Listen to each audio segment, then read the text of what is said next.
Bismillahirrahmanirrahim. Today we are going to cover lecture number 10 of MGT 301 Principles of Marketing. Before this lecture, we will just touch upon the marketing environment, which was the part of last lecture. And in the micro, basically, we focused on the micro environment and we covered the then target consumer 4 P's, or after 4 P's would be marketing analysis, marketing control, implementation, planning, ये हमने cover किया था। और then micro में था market, यानी public है, competitor है, सप्लायर है और इंटरमीडिएट, ये हमने कवर कर लिया था। और इसमें हमने फर्दर ये बड़ी डिटेल में डिस्कशन की थी मैक्रो एनवायरनमेंट क्या है, माइक्रो क्या है और इंटरनल कंपनी के अपने एनवायरनमेंट क्या है, वो पूरी डिटेल में हमने कवर किया था। इसके बाद ये फोर्सेज, ये हमारी लास्ट स्लाइड थी कल की, जिसमें हमने पढ़ा था कि forces affecting a company ability to serve customers.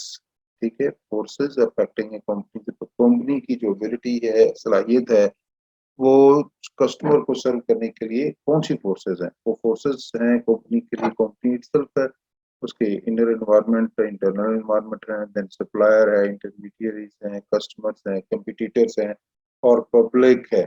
इसको एक एक सेगमेंट को हमने अलग अलग डिटेल में देखा था, टच किया था। और आज हमने माइक्रो से मैक्रो एनवायरनमेंट की तरफ चले जाएंगे, यानी बड़े लेवल पे अभी आज हम देखेंगे चीजों को क्या है। अभी मैक्रो एनवायरनमेंट की कल मैं just I give the example of evergreen ship था, जिसने स्वेज कनाल को भी ब्लॉक कर दिया था।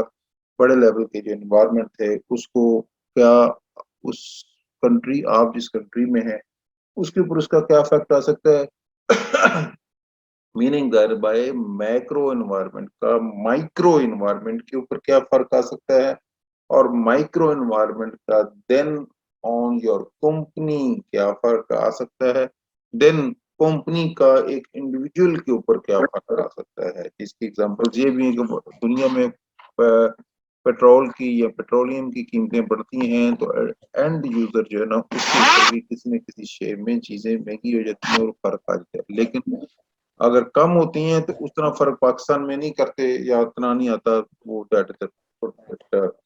पॉलिटिकल और लोगों की individual way of dealing the things आ जाता है। अच्छा जी, company and all of the actor operate in larger macro environment, बड़े लेवल पे जो एनवायरनमेंट है जो आपके ऊपर फर्क पड़ता है और ऑफर की आपको ये अपॉर्चुनिटीज थ्रेड्स जो है ना उसके ऊपर उसको पोज ऑन हो जाती है। तो वो जो माइक्रो एनवायरनमेंट की बात आ जाती है, इसमें अंदर क्या चीज मेन आ जाती है, जैसे कि वो पिछली स्लाइड में मैंने बताया, ये चीज ये वाली स्लाइड पे, ये अभी अभी देखो ना, मैं ये ग्रीन कलर का जो रिंग सा बनता है ये माइक्रो एनवायरनमेंट है, और ये जो बाहर वाला जो है, आउटर वाला जो मेन मैनूनिश के ऊपर राइटिंग है, दैट इज दी आपके मैक्रो एनवायरनमेंट। ठीक है, मैक्रो के बड़े लेवल के जो एनवायरनमेंट है, ये इसकी ये फैक्टर है, डेमोग्राफिक्स हैं, इकोनॉमिक्स हैं, नेचुरल है, टेक्नोलॉजिकल है, पॉलिटिकल है, कल्चरल है।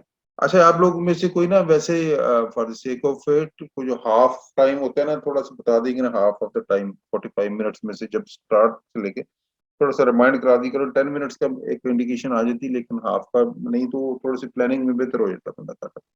अच्छा, ये फैक्टर, ये इसको हम तमाम को बारी बारी टच करेंगे। ये माइक्रो एनवायरनमेंट क्या है, ये same thing in the different shape shown.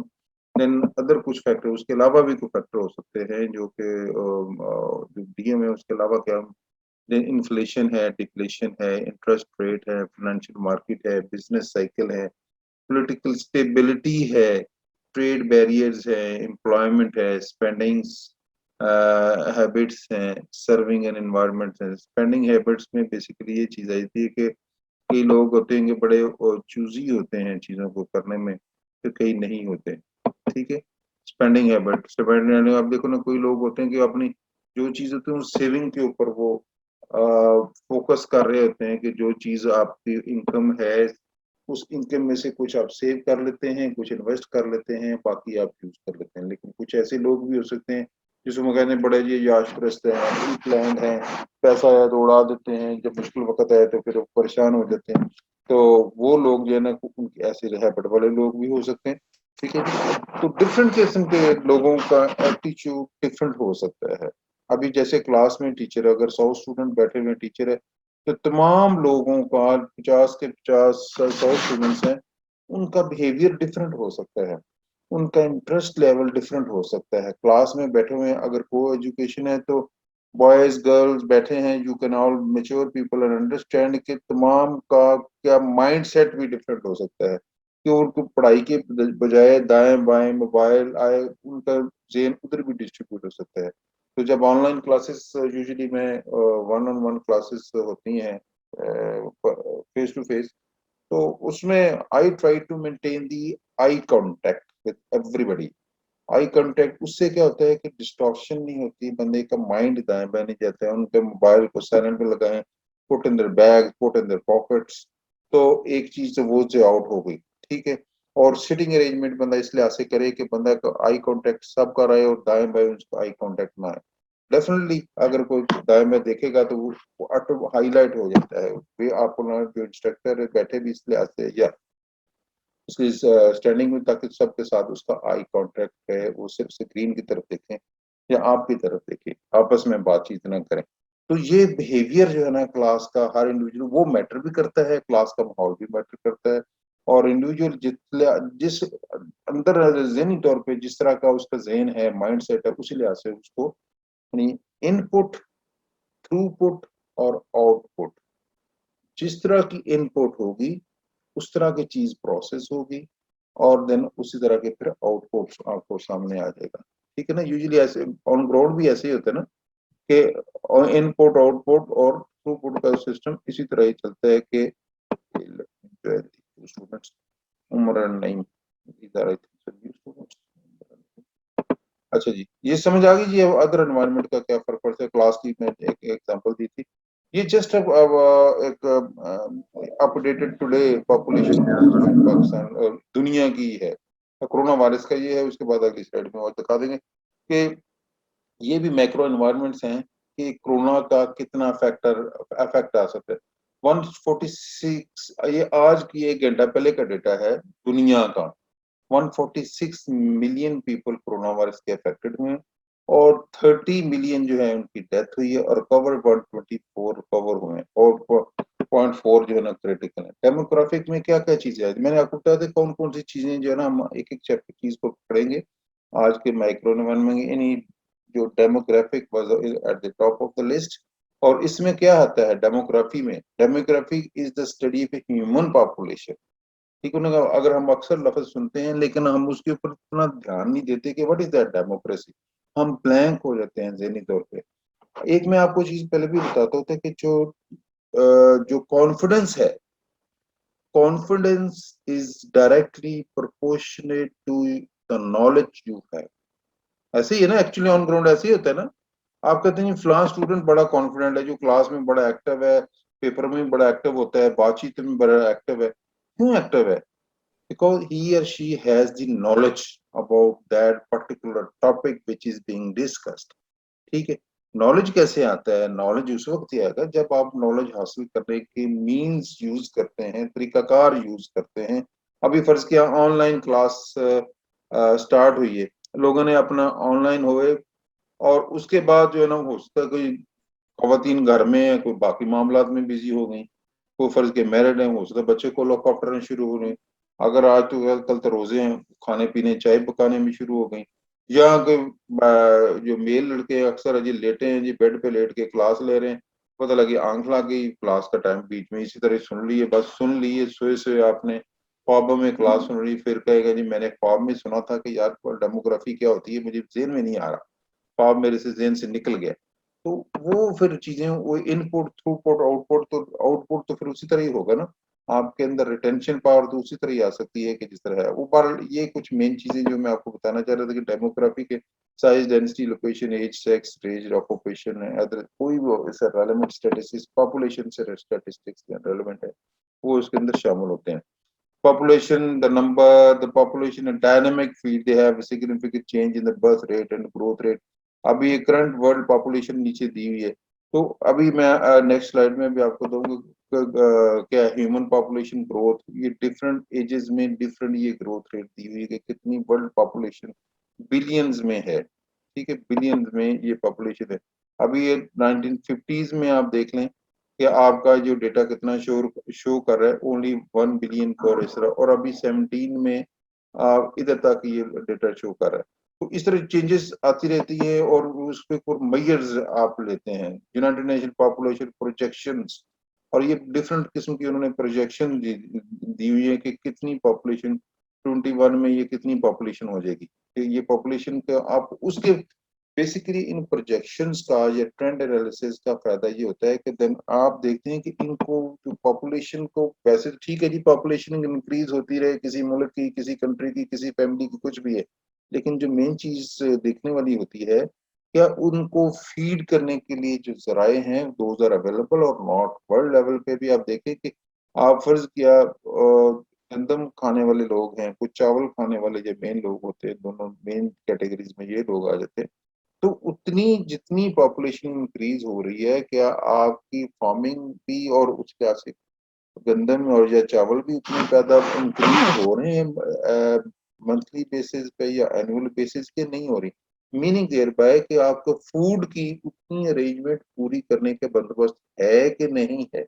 अब यह देख रहे हैं आपको दिया डिफरेंट आपको इस स्लाइड में दिए हुए डेमोग्राफिक कांगो में आप देख लें कि किस, ये तीनों ये 4 किस्म के सेगमेंट दिए हुए हैं, 95 टू 2015 टू 20 और 45 टू 50 और देन 2095 टू 21। तो ये डिफरेंट किस्म के आप फिगर है, आप इसको समझे तो ऑटोमेटिक आपको समझ आ जाएगी। अभी चाइना का आप देखें, चाइना का इसमें लिहाज से ट्रेंड सबसे बेहतर अपेरेंटली नजर आ रहा है कि तमाम चीजें कंट्रोल्ड में है।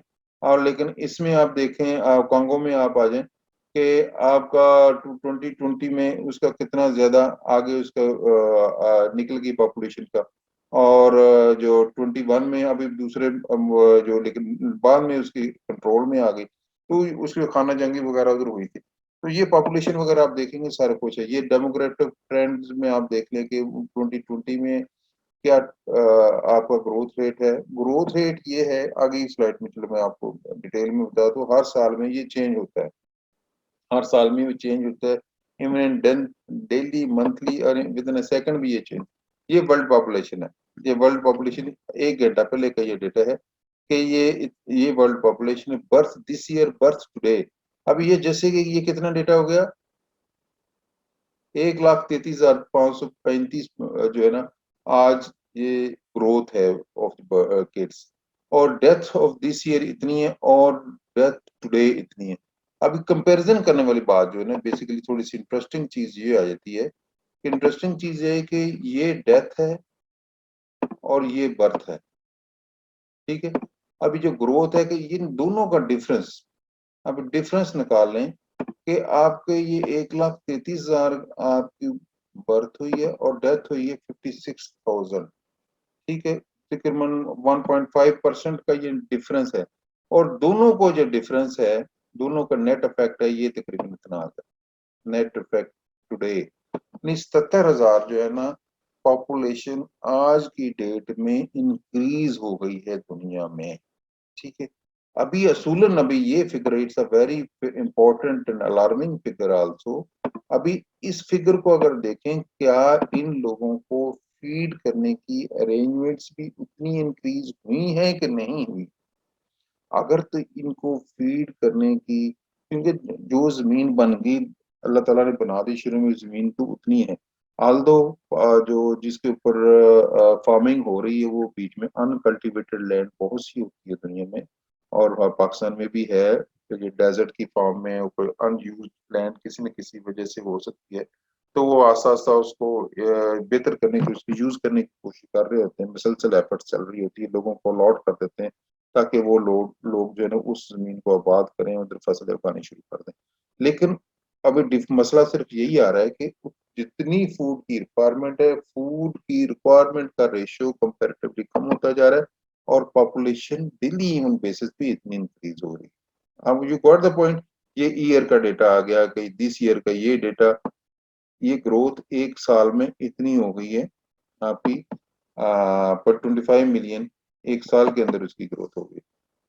ये पाकिस्तान का करंट डाल दो, ये 20 का डेटा है थोड़ा सा कि इसकी कितनी सी 20 में इतनी इसकी पॉपुलेशन 2% इंक्रीज फ्रॉम 19 पॉपुलेशन इतनी थी पाकिस्तान में, जो 2019 में इतनी इसकी पॉपुलेशन थी 2.04, उसका इंक्रीज था 18 के लिहाज से, 17 में भी इतना था 2.04 का। ये फैक्टर आप देख लें कि किस परसेंटेज से आप अफेक्ट आ रहा है, और 2.1 था इस वक्त। तो ये आपके पॉपुलेशन और सारी चीजें देखते जो जो किसी भी नेशनल लेवल पे डिसीजन मेकिंग होती है, वो इन चीजों को देख के ही डिसीजन मेकिंग हो रही होती है कि कौन सी चीज किस तरह करनी चाहिए और क्या इश्यूज आ रहे हैं। और देखो ना, you have to identify the problem area first, then you can plan the things. जब हम आइडेंटिफाई यानी बजट भी देखा जाए, उसके जो प्लानिंग कमीशन वाले जो होते हैं वो भी अपने डिसीजन मेकिंग सारा कुछ उसके बेस पे कर रहे होते हैं। और यानी जब बजट बनता है तो इन सारे फैक्टर्स को, फैक्टर एंड एक्टर जितने प्ले कर रहे हैं, तमाम को जेन में रखते हुए ये सारे डेटा, ये सारी चीजें प्लान की जाती हैं। आप घर में भी जो भी होती है फैमिली में चीजों में, तो वो आप शॉपिंग के छोटे से छोटे लेवल पे मंथली लेवल का एक बजट होता है, रिटर्न और अनरिटर्न कोई भी आपको बजट तो है, तो कि आपके इस घर का इतना खर्चा मिनिमम है एक घर को चलाने के लिए। अभी उसको घर चलाने के लिए इतना खर्चा है तो ठीक है, वो तो प्लानिंग में आ गया कि इतना खर्चा है, लेकिन वो पैसे आएंगे कहाँ से?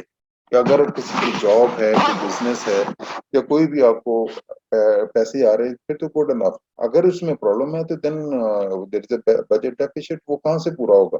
आपको या अपनी कमी करनी पड़ेगी अपनी डिमांड्स में, चीजों में। आपने प्लान में डाला हुआ है कि ओके इस साल में हमने फर्ज किया फर्नीचर चेंज करने हैं, लेकिन आपका खर्चा इतना हो गया कि वो आपके पास फर्नीचर के पैसे नहीं, तो definitely you have to spend your that decision कि हाँ जी फर्नीचर नहीं आप ला सकते, या किसी की शादी प्लान की हुई है तो आपको फिर जाहिर है भी आपको उसको मैनेज करना पड़ेगा। इसमें मैनेजमेंट वाली बात आ गई है।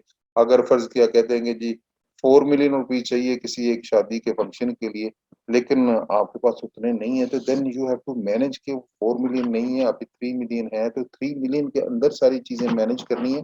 या कि आपने लोन लेके किसी से बैंक से लोन लेना है, किसी रिलेटिव से लोन लेना है, तो कैसे आप उस सारी चीज को मैनेज करेंगे? तो ये सारी चीजें आपकी प्लानिंग का हिस्सा होता है। तो ये डेमोग्राफी की एक एग्जांपल के अंदर ये भी अगर ओवरऑल पॉपुलेशन रेट जो ग्रो कर रहा है, इसको कहते हैं कि इट्स एक्सप्लोसिव रेट पे एटम बम बनता जा रहा है कि चीजों पे ये आपकी पॉपुलेशन बढ़ती जा रही है और सोर्सेज आपके उतने ही हैं। ऑल्दो जो कहते हैं कि जो भी रूह आती है वो अल्लाह की तरफ से है और अपना रिस्क साथ लेके आती है, लेकिन हम दुनियादारी इकोनॉमिक्स और मार्केटिंग एंगल से सारी बातचीत कर रहे हैं। उससे Islamic point of view is a different thing, लेकिन हम मार्केटिंग जो फिगर बेस पे डेटा बेस पे जो चीजें कर बातचीत हो रही है उस बेस पे हम बातचीत करेंगे। और चाइना जो है ना, वो डेफिनेटली वो ग्लोबल लेवल पे काफी इसके ऊपर तवज्जो दे रहा है कि वो जो इस पॉपुलेशन ग्रोथ को ध्यान में रखते हुए अपनी प्लानिंग वो सारी कुछ करते हैं। अभी देखो उन्होंने कहा जी a couple should have a one kid, ठीक है, उसके बाद में with the passage of time मसले मसाइल आ रहे हैं सारे कुछ हैं, लेकिन उनकी उन्होंने जो इस तरीके से उन्होंने अपनी पॉपुलेशन को कंट्रोल करने की कोशिश की है। ये कुछ डेमोक्रेटिक ट्रेंड्स चलते आ रहे थे, जो है ना, changing population, baby boomer following World War Two के उसके बाद तो क्या हुआ, इको बूमर, ठीक है नहीं, वर्ल्ड वार टू के ज़ाहिर है उसमें ज्यादातर जो मेल की कैजुअलिटीज हो गई थी, और उसके बाद इंसेंटिव्स दिए गए कि हाँ जी वो जो किड्स के एंगल से, तो उस तरह के बल्ज भी क्रिएट हो गया। और बाज़ औक़ात होता है कि एक जनरेशन में एक बच्चों का एक ग्रुप बनता है, वो ग्रुप फिर जैसे जैसे बड़ा होता है और बड़ा होने के बाद सडन डेथ उसकी हो चुकी है उस कंप्लीट ग्रुप की, देन वैक्यूम्स क्रिएट हो जाते हैं। सडन फिर वैक्यूम्स भी क्रिएट हो जाते हैं। वैक्यूम के वो जैसे जंग में वैक्यूम क्रिएट हुआ, बाद में सडन इंसेंटिव्स आए, और उसके बाद पॉपुलेशन की ग्रोथ का ट्रेंड अपवर्ड गया उन किड्स का। तो और उसके बाद जब वो उनकी डेथ होने के टाइम या उनकी एज एक्सपेक्टेंसी के लिहाज से होने के आ गई, तो उस वक्त भी फिर मसले मसाइल आ जाते हैं। ये डिफरेंट किस्म की है, आपकी बुक में सारा कुछ ये दिया हुआ है कि ये क्या है। जिस तरह से baby boomer was attributed to number of veterans returning from after the war 1945, उसके साथ उसको भी उसको लिंक करते हैं। और the result of couples holding off and having children due to the Great Depression World War Two, पर ये कुछ कुछ चीजें थी, और वर्ल्ड वॉर टू के बेसिकली ये बाद में ये चीजें थी। और इसमें कितने थे, 78 million people born during the baby boomer. उसका एज लाइन भी दे दी है 45। जंग वर्ल्ड वॉर टू जो 1945 को खत्म हुई थी, तो उसमें दिया को 46 से लेकर 64 का ये पीरियड है, उसको बेबी बूमर का पीरियड भी कहते हैं। और इसमें इतनी बर्थ हुई थी। और रिटायरमेंट इनकी किस वक्त तक, 2011 तक। ये अगर 65 की एज लें तो उन्होंने 20 उसकी कहते हैं ये रिटायरमेंट का एज आ गई। 76 मिलियन पीपल उमर इन द यूएसए रिप्रेजेंटिंग 29%। अभी देखो ना, ये जो चीज के, ये 29% ऑफ द यूएस की हम बात करें, डेटा उसका है, तो 29% वो ओवरऑल यूएस की पॉपुलेशन के वो बराबर उनका डेटा आ गया। इनका ये देखो, मैं कहना सर्टन ग्रुप मोर देन यानी 29% पीपल, ये उतना उसका ये डेटे का इफेक्ट आ गया कि इतना था। कनाडा में भी थे, दूसरा ब्रिटेन में भी थे, सर हाफ टाइम जिन्होंने हो गया जिसको है, आपने कहा था बता उधर देना।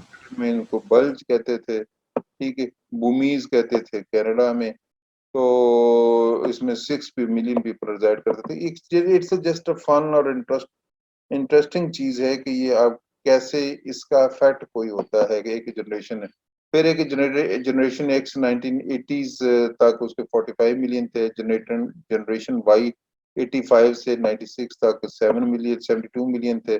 जनरेशन जेड जो बॉर्न आफ्टर 1997 के बाद जो बॉर्न हुए थे, इस पीरियड के बाद जो पैदा हुए थे, उनको ये डेमोग्राफिक एक डेटा है जिसको अगर आप देखेंगे तो आप you will feel interesting thing है कि एक ग्रुप ऑफ पीपल, एक सर्टेन परसेंटेज ऑफ पीपल इकट्ठे उनकी बर्थ होती है, और वो उसके बाद जो है वो उनका अफेक्ट सोसाइटी पे चीजों पे कितना आता है। जैसे अमेरिका में baby boomer 29% of the population, अगर जिस तरह की उनकी ग्रूमिंग हुई होगी, अच्छी या बुरी या जिस तरह की, तो जिस तरह की उनकी ग्रूमिंग हुई होगी, जिस तरह उन्होंने रोल प्ले हो गया, पूरी नेशन के ऊपर, अमेरिकन के बीइंग अमेरिकन, पूरी दुनिया के ऊपर उसका इफेक्ट आया होगा, आता है।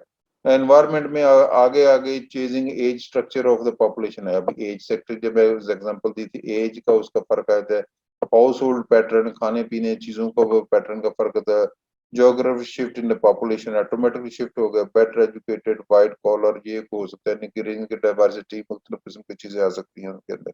तो जैसे बेबी बूमर की भी मैं एग्जांपल दे दी। इकोनॉमिक एनवायरनमेंट क्या आता है, अभी अगला एक जो सेगमेंट था हमने पढ़ा, मैक्रो में economic environment. Economic environment that affects consumer buying power and spending pattern, personal consumptions। अभी डिफरेंट इरा में, डिफरेंट टाइम फ्रेम में ये डिफरेंट इसकी हो गए, क्या है पर्सनल कंजम्पशन में क्या फर्क है, वैल्यू मार्केटिंग क्या फर्क आ गया, income distribution, spending pattern, distribution of income. अब देखो ना, स्पेंडिंग पैटर्न भी है, जिस बंदे के पास पैसे ज्यादा है उसका स्पेंडिंग पैटर्न और होगा, जिसके पास कम है उसका स्पेंडिंग पैटर्न और होगा। कोई हो गया हाँ जी मंथली आप शॉपिंग करते हैं, कोई जी वीकली शॉपिंग करते हैं, कोई डेली शॉपिंग करते हैं। पैटर्न ऑटोमेटिक बन जाता है कि आप, आपकी तनख्वाह अगर डेली वेजर हो सकता है, उसको जितने दिन को उसने कमाने, शाम को ही उसने उसकी शॉपिंग करनी। मैं शुरू में कह के छोटी छोटी पैकिंग वाली बात है, एक पाव को आधा किलो का ऑयल का जो पैक है वो बना दिया जाए उन लोगों की रिक्वायरमेंट को पूरा करने के लिए। या जो क्यासोक है, यानी खोखा में का गली के नुक्कड़ में होता है, तो उधर इवन सिगरेट वाला एक एक सिगरेट भी उधर जाते रहते हैं, सिगरेट भी एक पी लेते हैं। उनका एक बाइंग पैटर्न है।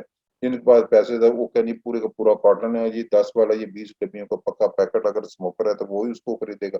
तो ये डिपेंड करता है आपकी बाइंग पैटर्न, सारी चीजें इंटररिलेटेड होती हैं, एक चीज दूसरे के साथ लिंक होती है कि आपका इनकम पैटर्न और बाइंग पैटर्न आपस में भी डायरेक्टली इंटररिलेटेड होते हैं। इसमें इकोनॉमिक फैक्टर में इंटरेस्ट रेट है, इन्फ्लेशन है, मनी सप्लाई है, बिजनेस साइकिल्स है, अनएम्प्लॉयमेंट है, ग्रॉस नेशनल प्रोडक्ट ट्रेंड है, जीएनपी एक्सेट्रा, ये भी इकोनॉमिक फैक्टर में आ जाता है। नेचुरल इन्वायरमेंट सॉर्ट, ये बड़ा इंपॉर्टेंट है। कोई भी कुदरती इन्वायरमेंट में जो चेंजेस आ जाते हैं, जो इश्यूज आ जाते हैं, तो वो आपकी ओवरऑल जो है इन्वायरमेंट के ऊपर अफेक्ट करते हैं। शॉर्टेज ऑफ रॉ मटेरियल, कोई चीज बनाने में, खाने पीने की चीज भी हो या कोई भी है, तो रॉ मटेरियल को अगर उसमें शॉर्टेज हो गई, इंक्रीज पॉपुलेशन, डेफिनेटली वो तो है ही है। गवर्नमेंट इंटरवेंशन में भी, गवर्नमेंट कोई भी काम करते हैं, गवर्नमेंट ने अपने रूल्स रेगुलेशंस लॉज इंस्ट्रक्शंस और चेंज करते जाते हैं। कुछ डिफरेंट किस्म के अगर टैक्सेस आपके ऊपर लगाएंगे तो वो भी फर्क उसका ऊपर पड़ जाता है।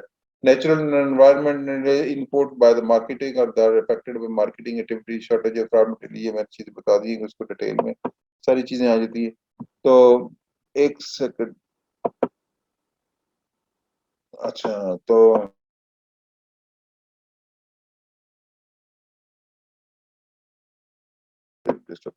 अच्छा जी, ये आपका आ गया जी गवर्नमेंट, मैंने जैसे आपको बताया था गवर्नमेंट इंटरवेंशन वाली बात। देन एनवायरमेंट सस्टेनेबिलिटी स्ट्रेटजीज, ये भी उसके ऊपर अफेक्ट अफेक्ट करती है। देन टेक्नोलॉजी, अच्छा जी, technological environment forces that creates new technologies, creating new products and market opportunities. Yesterday we also discussed about the technologies, कोई भी एक चीज है नई टेक्नोलॉजी आने से उसके आपकी जो एनवायरनमेंट के ऊपर क्या फर्क पड़ सकता है। आजकल दुनिया में भी ये बातचीत कार्बन के ऊपर हो रही है कि कार्बन इमिशन जो जो फैक्ट्री या फर्म या कारखाने जो भी हैं उनसे ज्यादा निकलते हैं, उनके एनवायरनमेंट को, ओवरऑल नेचुरल एनवायरनमेंट को क्या फर्क पड़ता है। अब ये आप देखें कि कारखानों के ऊपर जो धुआं निकल रहा होता है, इसको सिंपल वर्ड्स ये ईंटें बनाने वाला जो एक उसको क्या कहते हैं, वो ब्रिक वाला जो होता है जिसमें ब्रिक्स बनती हैं, किलन कहते हैं उसको। तो भट्टा जली किलन, तो वो उसका धुआं निकलता है, तो वो एनवायरनमेंट के ऊपर क्या फर्क पड़ता है। तो वो चीजों के ऊपर अभी ये बड़े, इसके ऊपर बड़ी काफी फोकस है कि इसको आप प्रोड्यूस करें या कंट्रोल करें कार्बन एमिशन को, क्योंकि वो ओवरऑल हेल्थ इश्यूज जो है ना सारे इससे रिलेटेड होते हैं। तो उस चीज को एक तो अगर साथ फर्दर ये नहीं, उसको भी अभी एक साथ प्लांट लगाना पड़ता है अभी, रूल्स एंड रेगुलेशन में कि उसको कंट्रोल करने के लिए ऊपर साथ सिस्टम लगाया जाए कि आपका जो कार्बन है एटमॉस्फेयर में न जाए, फिजा में न जाए, और वो उधर ही नीचे गिरता जाए साथ साथ उसी एरिया में या उसी सेटअप के अंदर, या उसी जो चिमनी टाइप जिधर धुआं निकला अंदर उसका सिस्टम बनाया जाए।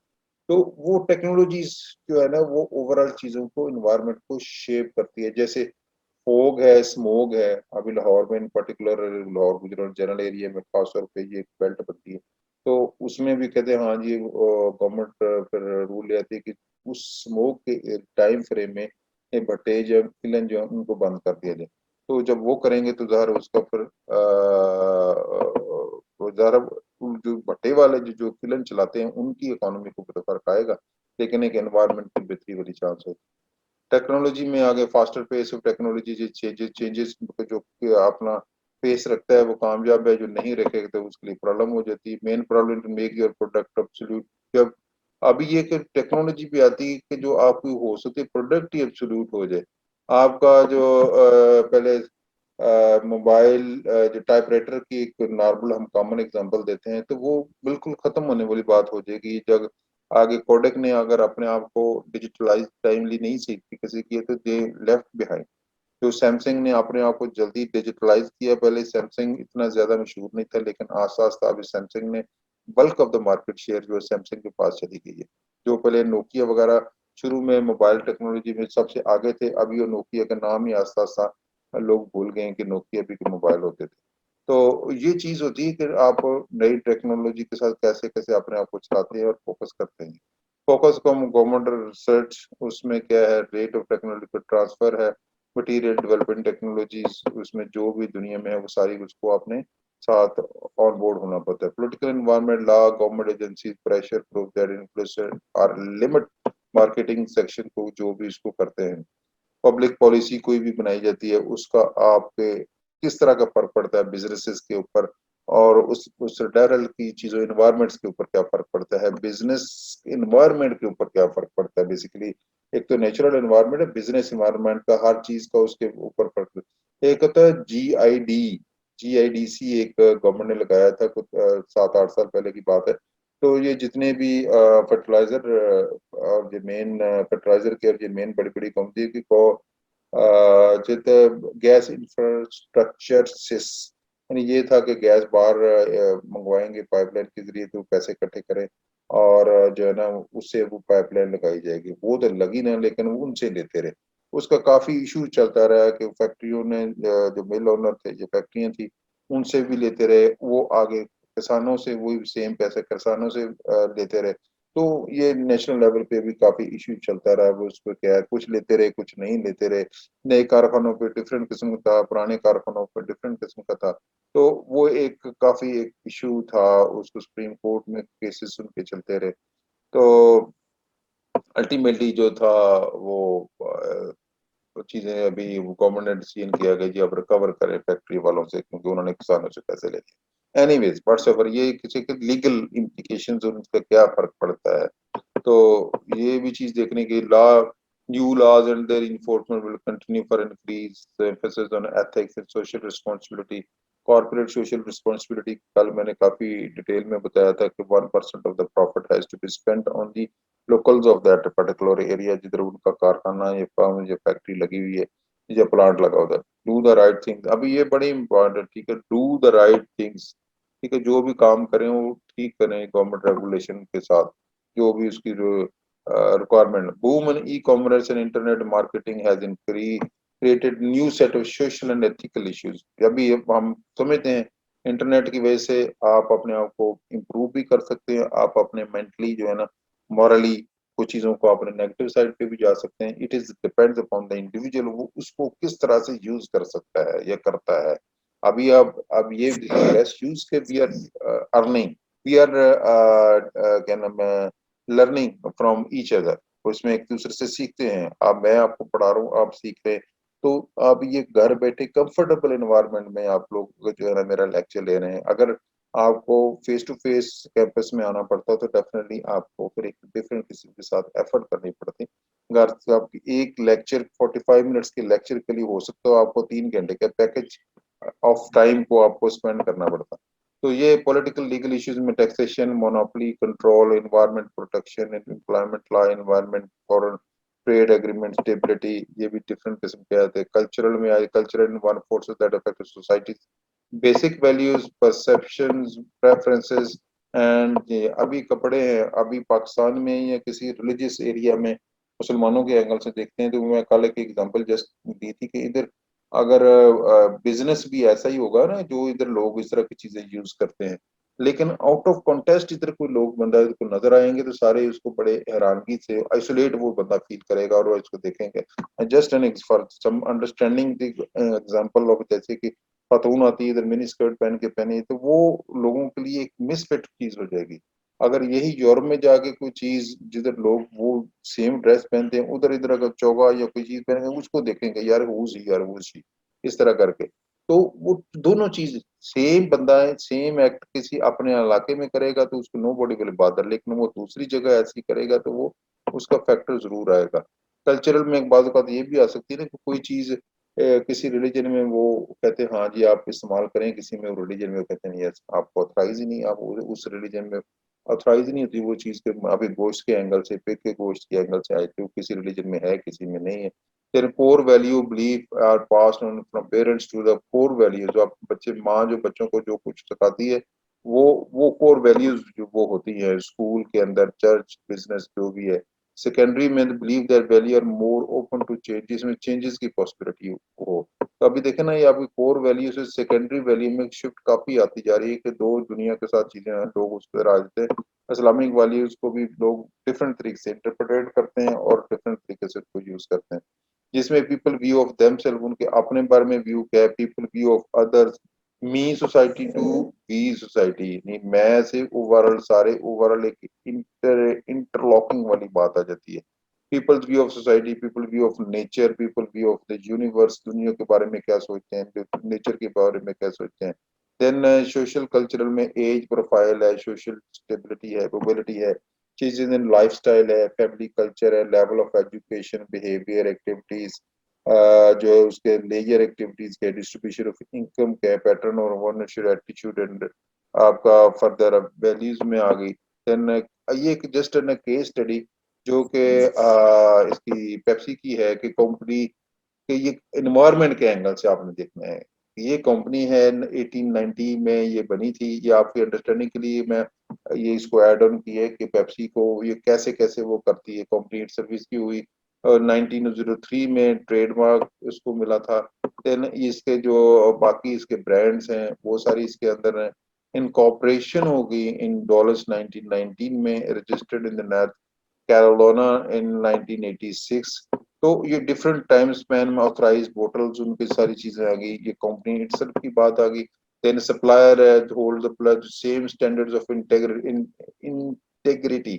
अब ये क्योंकि सेम स्टैंडर्ड, ये शुरू वाले लेक्चर में कि आपने एक चीज खरीदी है, वो सेम स्टैंडर्ड की चीज है, तो फिर तो वो चीज दिखती रहेगी। लेकिन आपने एक चीज के एक स्टैंडर्ड डिफरेंट है, बाद में चीज है उसका स्टैंडर्ड डिफरेंट है, तो वो लोग जो कस्टमर है वो भी कंफ्यूज होगा कि इसकी तो चीज ही है, सिमिलैरिटी ही नहीं है, डिफरेंट है। तो वो सप्लायर जो चीज देगा उस लिहाज से वो चीज हो गई।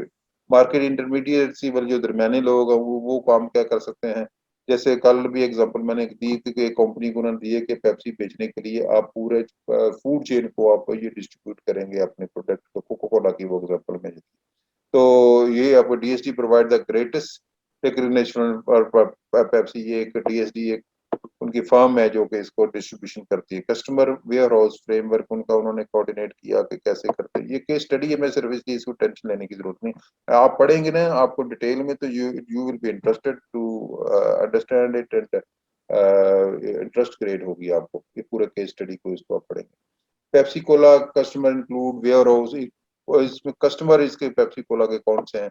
वेयर हाउस में जो होलसेलर भी हो सकते हैं, होलसेलर होते हैं जिन्होंने थोक में चीजें लेनी है। अदर डिस्ट्रीब्यूटर भी हैं, फूड सर्विसेज कस्टमर्स हैं, ग्रोसरी स्टोर्स वाले कस्टमर हैं, फार्मेसीज वाले हैं, कन्वीनियंट स्टोर वाले हैं, डिस्काउंट डॉलर स्टोर वाले हैं। और आखिरी मिनट चल रहा है, स्लाइड है ये, इसको मैं टच कर लूँ। देन कंपिटिटर इसके कौन कौन से हैं, पेप्सी कोला के और कौन से, कोको कोला वाले। अभी देखे ना, पेप्सी कोला का ये 29.9% है और इनको 41.9% है। डॉक्टर टेपर है, स्नैपर है, रेड बुल है, डबल रियल है, जूसेस एक्सेट्रा। तो ये सारे इसके कंपिटिटर्स हैं जिसमें आ जाते हैं। पब्लिक में अगर 12 to 17 ईयर ऑफ एज कौन से यूज करने वाले कौन से हैं, फाइनेंशियल वाले, बैंकिंग सेक्टर, गवर्नमेंट, मीडिया।